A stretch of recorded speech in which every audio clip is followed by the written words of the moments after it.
Hello dear students, how are all of you? I hope you are fit and fine and safe at your place.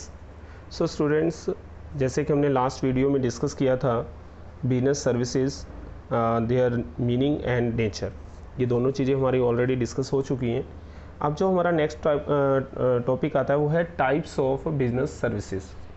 There are number of types of business services. Business services जैसे कि हमने पहले discuss किया था, जिसके बिना business को run करना मतलब हम उसकी इमेजिनेशन ही नहीं कर सकते कि हम बिज़नेस को रन कर पाएंगे।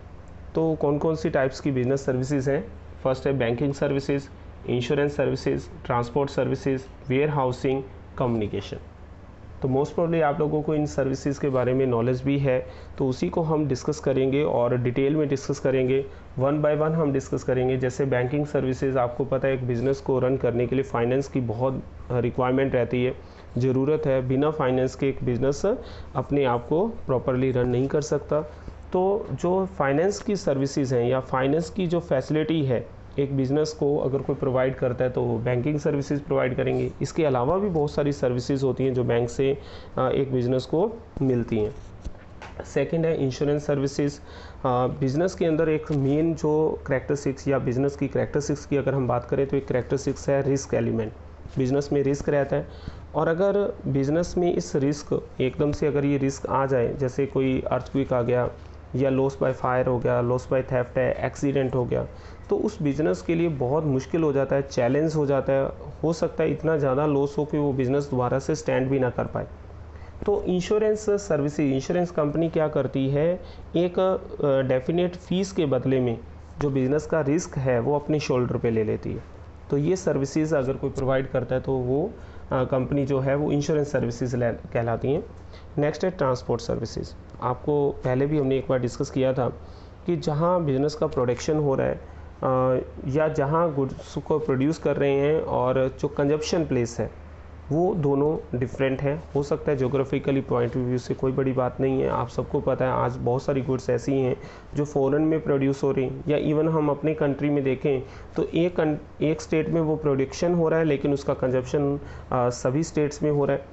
या हम ये भी देखें तो जहाँ गुड्स का प्रोडक्शन हो रहा है रॉ मटेरियल वहाँ अवेलेबल नहीं है, रॉ मटेरियल किसी और प्लेस पर है। तो ये सब चीज़ें अगर जहाँ प्रोडक्शन प्लेस से कंजप्शन प्लेस पर गुड्स को पहुँचाना, या प्रोडक्शन प्लेस पर जहाँ गुड्स प्रोड्यूस हो रही हैं वहाँ पर रॉ मटेरियल को अवेलेबल करवाना, अगर ये सब कुछ अगर हो सकता है तो through the transport services he possible है। नेक्स्ट आता है वेयर हाउसिंग। गुड्स के जो प्रोडक्शन टाइम है और कंजप्शन टाइम है इनमें भी कई बार डिफरेंस होता है। जब प्रोडक्शन हो रहा है मे बी उस टाइम कंजप्शन नहीं हो रहा, लेकिन जब तक कंजप्शन नहीं होगा उस गुड्स को हमें सेफ रखना बहुत ज़रूरी है। उसे उसी सिचुएशन उसी पोजीशन में रहें जिस पोजीशन में हमने गुड्स को प्रोड्यूस किया है। मान लीजिए आप टेक्सटाइल इंडस्ट्री में काम कर रहे हो और आपका गारमेंट्स का बिज़नेस है, आपने रेडीमेड गारमेंट्स प्रोड्यूस किया, आपने विंटर कलेक्शन प्रोड्यूस किया। अब उसका प्रोडक्शन तो समर में हो गया, क्योंकि जैसे जैसे आप गुड्स प्रोड्यूस करोगे एकदम से सारी गुड्स प्रोड्यूस भी नहीं हो सकती, तो आपने गुड्स का प्रोडक्शन स्टार्ट कर दिया। अब वो जो गुड्स प्रोड्यूस हो गई हैं अगर आप उसे विंटर कलेक्शन तक सेफ नहीं रखते हो तब तो उसको उसी पोजीशन, तो हमने देखा कि जब तक उसे, जैसे विंटर कलेक्शन की हम बात कर रहे थे कि समर में उसे प्रोडक्शन किया, जब तक विंटर तक उसे सेफ़ नहीं रखा जाएगा, उसी पोजीशन में नहीं है, अगर वो ख़राब हो गया तो विंटर में उसे सेल करना बहुत टफ हो जाएगा। तो तब तक उसे सेफ़ रखने का काम जो है वो वेयर हाउसिंग में ही हो सकता है। तो ये सर्विसेज भी प्रोवाइड किया जाता है बिज़नेस को। फिर नेक्स्ट आता है कम्युनिकेशन। कम्युनिकेशन में क्या है कि हम जो अपनी बात को पहुंचाना चाहते हैं, किसी तक अपनी बात को एक्सचेंज करना चाहते हैं, अपने मैसेजेस को एक्सचेंज करना चाहते हैं, तो ये जो पॉसिबिलिटी है ये थ्रू द कम्युनिकेशन सिस्टम ही हो सकता है। आपको पता है बहुत सारे टेलीकॉम सर्विसेज हैं जो बिज़नेस को ये सर्विसेज प्रोवाइड करती हैं। जैसे कि ऑर्डर की बात करें तो बिज़नेस को ऑर्डर लेने हैं या उस ऑर्डर के बारे में कोई डिटेल लेनी है, तो ये सब कुछ अगर फैसिलिटीज़ अगर कोई प्रोवाइड होती है तो वो कम्युनिकेशन सिस्टम से ही होता है। तो ये number of different types of business services हैं जो बिज़नेस को प्रोवाइड किया जाता है। अब हम वन बाय इन सर्विसेज के बारे में डिस्कस करेंगे। तो फर्स्ट ऑफ ऑल हम जो डिस्कस करेंगे वो है बैंकिंग सर्विसेज।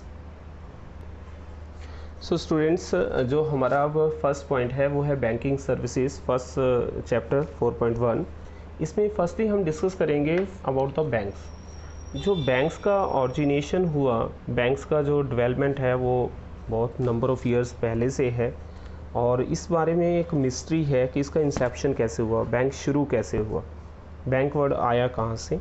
तो इस मिस्ट्री को मतलब बहुत सारे जो स्कॉलर्स हैं वो लगे हुए हैं सुलझाने के लिए, लेकिन जहाँ तक बात आ रही है बैंक की, बैंक वर्ड कहाँ से आया, तो उसके लिए एक जो स्कूल ऑफ थॉट्स है उसके अकॉर्डिंग एक बात रखी गई है कि जो ट्रेडर्स ऑफ इटली थे, इटली के जो ट्रेडर्स थे, उन्होंने कहा, वहाँ से बात ये चली है कि बैंक कहाँ से आया।